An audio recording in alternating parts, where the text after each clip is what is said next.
Today in Flex in the City, we talk to Peter Brown, head of Luxembourg Aztec Group, as he explains how harnessing the collective and how financial services can help act as a force for good. All that happening right now in Flex and the City. Hello, everybody. This is Rachel Treese for Flex and the City. I'm really excited today. I have Peter Brown. He's head of Luxembourg for the Aztec Group. So good to have you, Peter. Thank you for joining us on Flex and the City. Thank you very much, Rachel. I'm really looking forward to it. Very excited too. Yeah, me too. Absolutely. And, you came to Luxembourg relatively recently, but I can hear from your accent that you're definitely not a Luxembourger yet. Anyway, so I'd love to know a little bit more about your path and how you ended up here in Luxembourg. Fantastic. No, very, very happy to, Rachel. So yeah, I'm as you can tell, I'm certainly not originally from Luxembourg. I'm originally from the UK. So I was born and brought up in and around London, sort of southeast London. So I moved to Luxembourg 2.5 years ago. Actually, I came here on I think the 12th of March. So just as COVID pandemic hit, so I moved to Luxembourg. I moved company, moved country, and left a lot of my family back in the UK. But I've thoroughly enjoyed my time so far here in Luxembourg. My journey, I guess, to getting here, I started my career in the UK in banking back in the sort of late 80s, early 1990s. I spent 30 years working for the NatWest RBS group in the UK, but latterly with teams in the Channel Islands, in Luxembourg here, in Europe, and you know, a bit of experience in the US and in Asia from a deal perspective. So I guess going back when I was a very young child, actually, was sort of led me into banking as an industry. So my grandfather was worked for what was Westminster Bank and became NatWest through a series of mergers. And I remember I was sort of 6 years old and went along to an event. He was in Sevenoaks in Kent, so a kind of market town outside of London. And he was the local, you know, sort of area manager, you know, senior manager, area manager. And he was a very quiet, very humble man. But it was fascinating, even as a 6-year-old in that room, seeing, you know, him, you know, with the various local senior people, doctors and kind of, you know, other business people and others, I guess I got the sense of a real sort of pillar of the community and the role of a senior banking manager as being there to kind of help and support people to meet their aspirations. And that, even at such a young age, that really kind of resonated with me. So when, you know, in the sort of late 80s, I was looking at what sort of career I wanted to go into, banking really felt like the right path to take. So yeah, I started in a branch, left school, started a branch in NatWest, and moved through my career. I guess the last 20 or so years of my banking career, I was very focused on working with alternative funds clients. So I spent 7 years in leverage finance, so structuring transactions, working with private equity houses in the early 2000s. So the real boom time in kind of particularly the mid-market private equity. And then I was asked to lead the financial institutions group in RBS, in the corporate bank in Europe. So working with interdealer brokers, alternative fund managers, wealth managers, small banks and others. And that was, I guess, my first, bigger leadership role in 2007. It felt a bit like coming out of the frying pan and leverage finance into the fire, just as the global financial crisis hit banking. And then it was an interesting, you know, really fascinating and challenging, you know, kind of probably 10, 12 years post financial crisis was a lot about as the bank around me was shrinking. It was around helping and supporting colleagues through a really tough time. Continuing to try and deliver a great experience to clients. And then I had the opportunity, as the UK ring fencing regulations kicked in, to take all of the banking services and lending to alternative funds to create a new business in what we called the non-ring fence bank, so the offshore bank in RBS.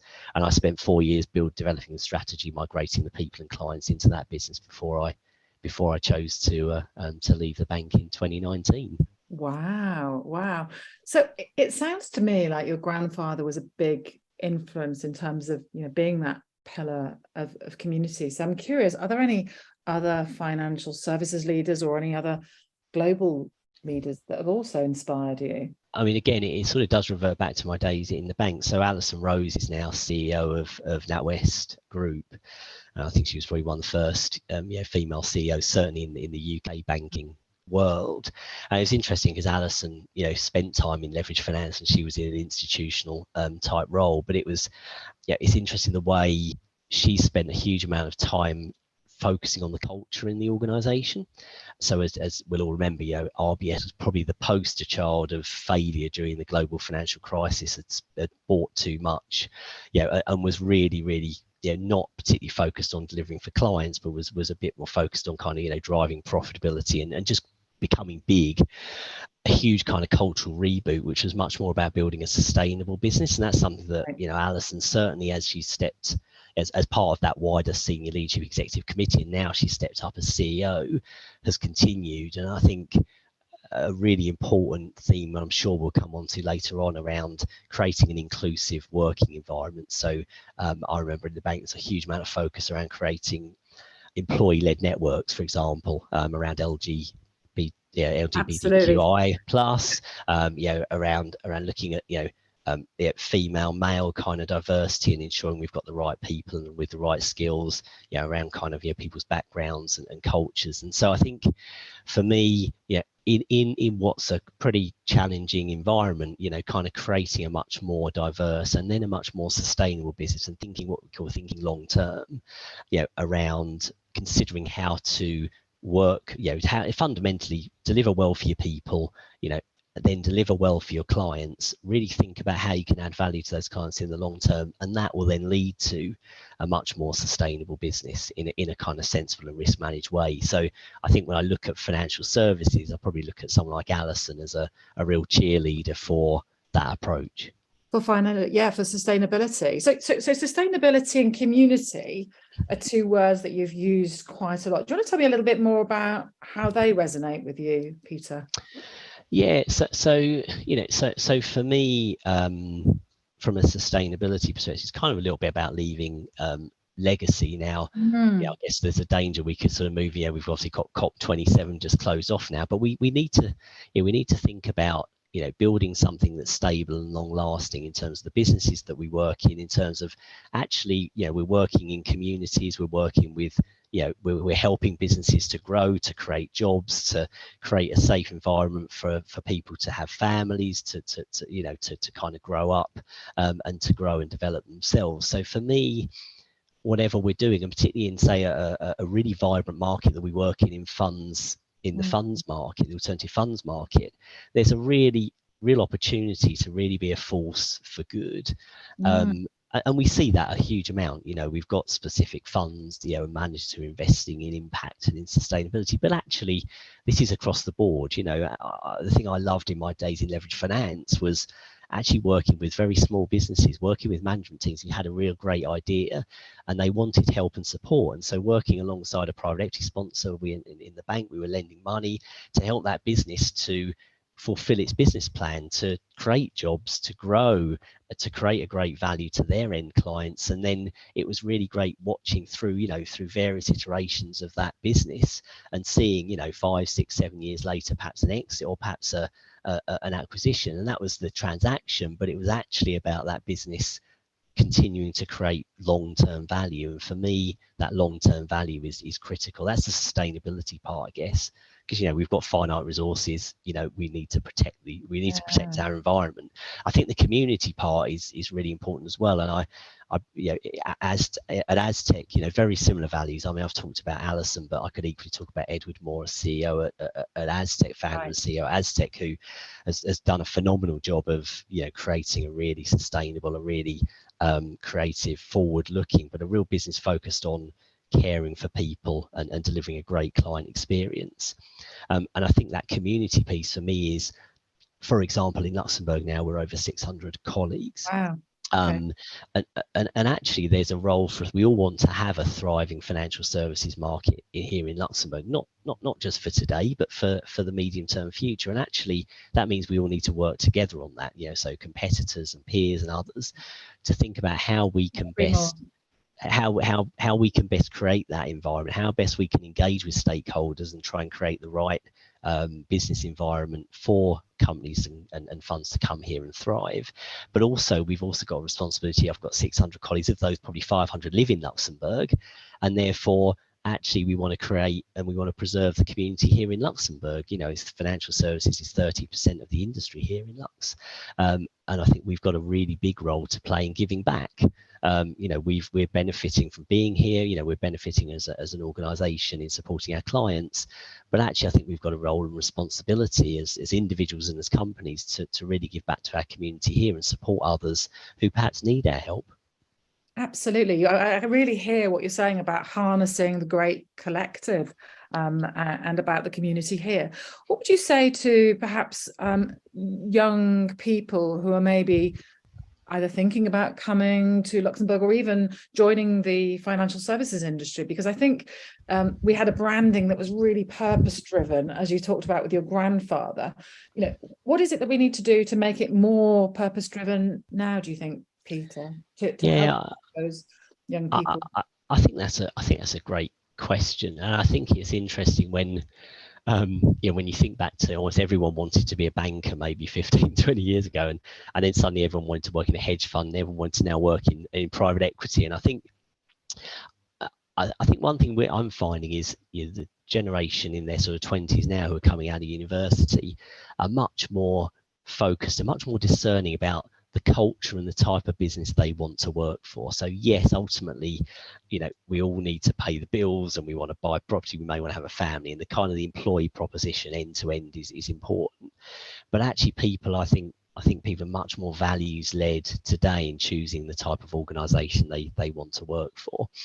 And so, you know, the reality is, you know, we're all in, businesses are in business to make money for their shareholders, but to do that in a sensible and sustainable way is crucial to attracting talent into the business. So I think what can we do first, to answer your first question, I think we need to create the right environment where we're building a sustainable and long-term business, where we're investing in our people, where we're providing really interesting growth opportunities for individuals. So I say when people come into work for Aztec, as I did when coming to RBS, I'm not bringing you in to train you as an accountant or to train you as an administrator or a legal engineer.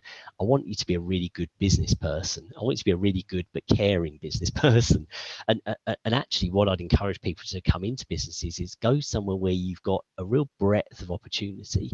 So for me, building a really core foundation, a broad and core skill set, you know, that could be relationship management, you know, marketing, risk management and others. It kind of then almost doesn't matter what business you're in. They're all real skills that you could use, whether you're working for a retailer, whether you're working for a logistics company, whether you're working for a bank or a fund administrator. So I'm really keen to try and develop breadth, and I would encourage people when young people when they're thinking about work is around developing a broad skill set, but also about relationships. You know, in life, relationships mean everything. And you could be the brightest and the best, you know, academically, but actually, if you can't work and build relationships and manage and maintain relationships, it really will limit success. So that for me is kind of fundamental, and that's with work colleagues in teams, particularly in a much less hierarchical construct today. You know, we're rightly, you know, I'm the least important in my view in the organisation. I'm there to support others. And actually being able to forge those relationships. So I think starting building that network early on. There are people I know today. I mean, I've got a really good friend of mine. He was managing partner. He's just now stepping back. He's a senior advisor. He's heading towards retirement of a law firm in the UK.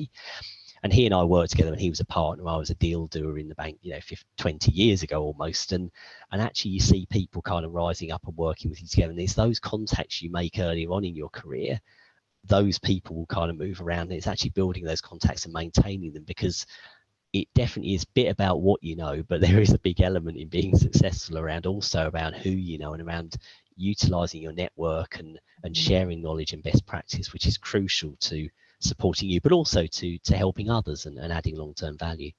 So I'm hearing 3 C's: contacts, community, and caring. Would that be a good...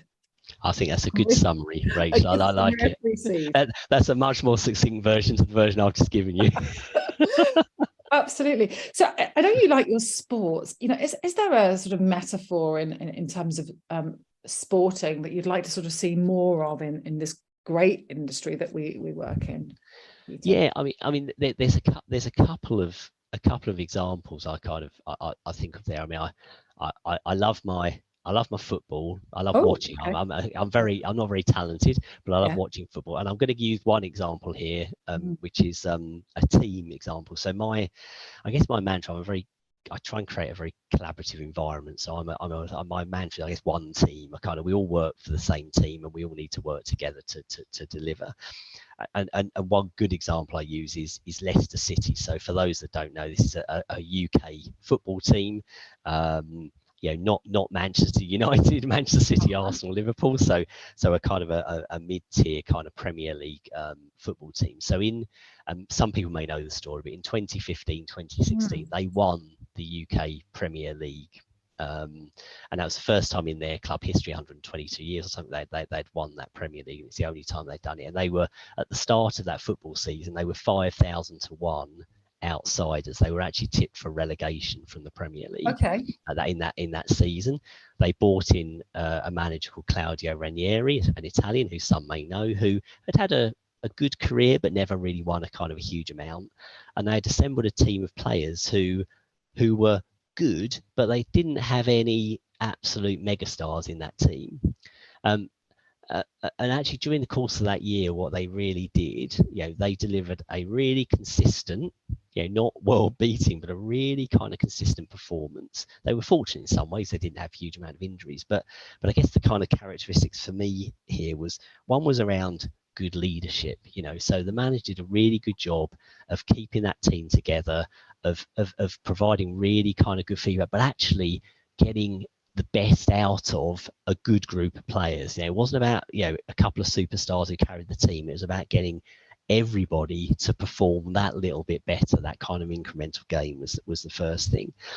The second was all about the team first. There wasn't a big ego kind of in there. There were a couple of players who had a fantastic season, Jamie Vardy, Riyad Mahrez, but it wasn't about those individuals. It was all about the team, and it was all about, I use a different analogy, club v country. It was all about we play for the team first, not for the individual, which was great. I think the analogy, there's no I in team, is incredibly relevant here.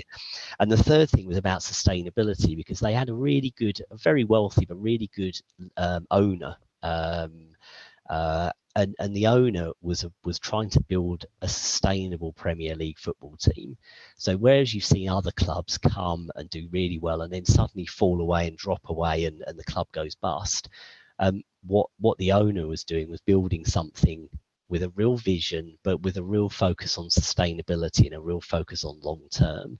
And again, I think there are those three learnings in terms of leadership, in terms of team first, and that sustainability, I think are really good metaphors to carry across into how to build a really good and sustainable business in any sector, but certainly in financial services. Absolutely. And your story reminds me a little bit of the cycling story. And I understand that you're a cyclist too, Peter. I do partake of a little. I said one of the. Before I declare myself, I'm fantastic. I love Luxembourg, and it's the best move I ever made, moving to Luxembourg. And for those, I'm sure most are aware, but Luxembourg is covered in fantastic cycle routes. So I've been cycling probably on off properly for the last 15 or so years, and I love getting out on the bike every weekend. It's probably the best thing for me to decharge.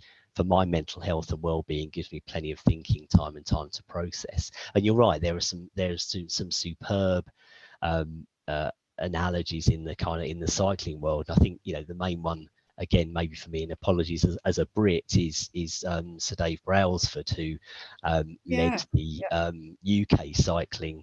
The UK cycling team. I think it was Athens 2004. They won maybe one medal or one gold medal. Not really a successful team in that context. And he he secured investment, but instituted the kind of mindset of the theory of that incremental gain. So those kind of small improvements and enhancements that kind of over time really build to a sustainable competitive advantage. And you see from the track record he had in Beijing, we won a few more medals. I haven't got the exact numbers, Rachel, but the kind of obviously 2012 was home Olympics, was phenomenally successful. Team GB absolutely smashed it in terms of that, and have continued to be a very successful both male and female and Paralympian cycling teams, helped by the investment, but that real ethos and approach of incremental gains. And actually then Dave Russell took that into Sky, and they we had the first English Tour de France winner, British Tour de France winner, Bradley Wiggins in 2012, and then after that I think 5 more with Chris Froome, 1 4, Geraint Thomas another 1. So again, instilling that winning mindset into something that I think I can't remember the last Tour de France winner from Britain was, but it was 50, 60, it was a long time before that. So again, it just goes to prove, this isn't all about, there isn't one magic pill. There's a series of small improvements ultimately lead to that sustainable competitive advantage. Absolutely. And so if Chris Hoy was here talking with us now, what do you think his advice would be for the financial services industry? Peter? That is a fantastic question, Rachel. You've asked me a toughie there, haven't you? So I think it probably almost goes back to the couple of things we talked about before. So I think the most important thing is invest in your people. Mm-hmm. So actually invest in people and try and create a team. Don't focus on individual. Try and help people to become the best they can be. So invest in their growth, invest in their development, and also do that with a view to long term. So don't expect immediate kind of success, but actually I think investing in your people, I think is kind of fundamental, number one. I think number two is actually who are your key stakeholders. So actually with clients and also with stakeholders, could be regulators, investors and others, actually spend time to really understand, listen, understand, mm-hmm. And start to, rather than kind of looking at what's in front of you, really look ahead. If you think back to what I've just talked about there, the results didn't come in 4 years, they came over a sort of a 12-year period. So I think for the industry, and to be fair, this is happening in the industry, so I'm not suggesting this isn't, but actually what we need to do as an industry is start to think about, we need to deliver today, but actually start to think about what's this industry going to look like in 5 years? What's the industry going to look like in 10 years? What are the potentially disruptive influences that are going to come in and potentially hit the industry? And how can we as an industry disrupt ourselves? Because we know, when I look at I've got 3 children, and they're I'm blessed with my lovely 3. My eldest daughter, she's already working, she's 23 in America. My son's at university in Lincoln, and my youngest daughter is just about to do her A-levels. But I look at speaking to them and look about how they use technology, for example, how they consume, how they whereas when I was growing up, and you'll probably recognize this, when you went to watch TV, you realize if you went to watch something, it was 9 o'clock on a Sunday night, you had to be there at 9 o'clock on a Sunday night, or you missed it, and then VCR came in, you could record it. Today, people, children, they don't watch television in that way. They consume content through various different devices at a time that's convenient for them. And that's been that's one example, quite a radical shift in terms of how consumers operate. And actually what we need to do as an industry is think about how do we adjust ourselves to help and support who'll be our leaders in the future. In 20 years, these will be, hopefully high earning, because I can retire then, but high earning consumers who will consume services and products and others and have different needs in a different way. And we need to be agile and be able to meet those needs. Absolutely. Well, I've been listening very carefully, and I think you've come up with a wonderful leadership model here, Peter, on this podcast. So the words I've noted are community, clients, collaborative, caring, contacts, and several others. So the 6 C's of Peter Brown. You heard it here first. Peter, thank you so much for being with us today on Flex in the City. It's been absolutely amazing having you here. No problem, Rachel. It's been a real pleasure. Thank you very much for having me. I've really enjoyed it. You just listened to Flex in the City. Catch us on our next episode.